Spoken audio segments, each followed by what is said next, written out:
Reverend Pam Gehkre. I use she, her pronouns. I am a medium tall white woman in my mid-70s with blonde hair, usually in a ponytail. Today I'm wearing a red t-shirt with art on the front and a sweater because it's just a little chilly. I wanted to talk a little bit about some of the aspects of the container in which General Assembly is offered. First of all, there is a land acknowledgement, and when GA is online, every person who speaks is in a different place, and so there are a lot of land acknowledgements.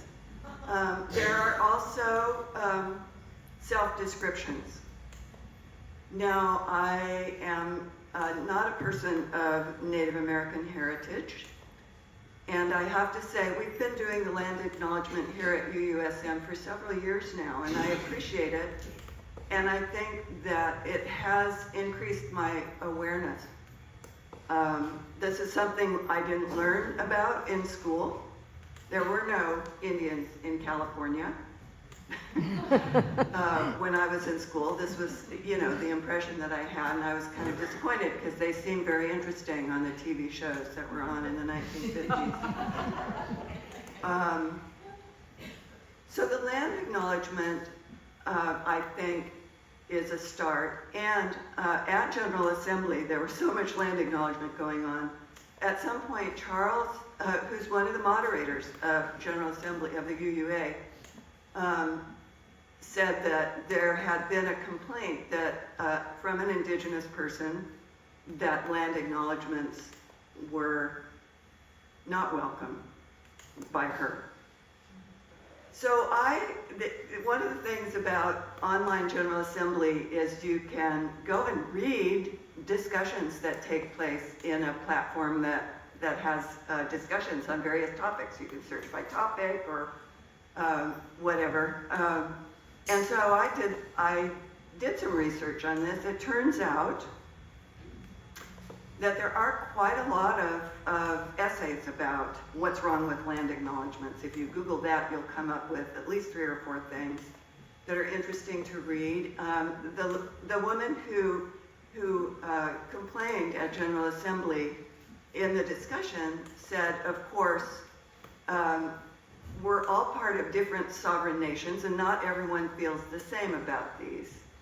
But there's one thing she said in one of the written discussions that really struck me, which was that what happened was as if, this is gonna make me tear up, if you had a burglary in your house and all your family heirlooms were taken and replaced by a neon sign.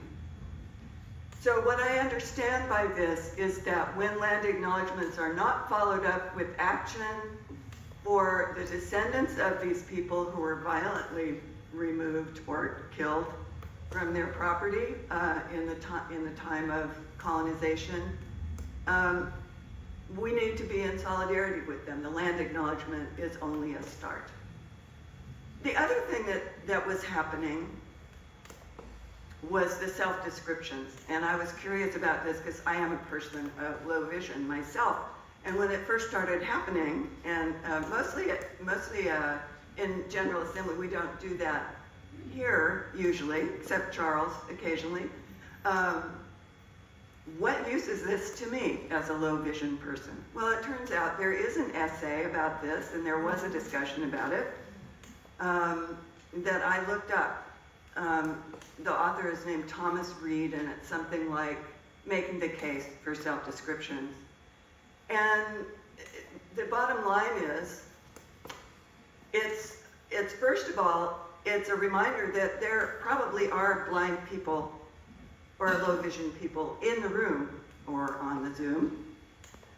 And the other thing I notice is that when there is a physical description of someone and I want to talk to them at coffee hour, I may not see them from my seat when they're speaking. So it's helpful to know, okay, they're wearing this, they're tall, they have this kind of hair and so forth. So I appreciate both those things. in the name of inclusion, which I recognize as just a subset of what one of our values is in the new list of values that we have in our bylaws, pluralism. So once you've done all the inclusion that you can think of, the goal is real pluralism.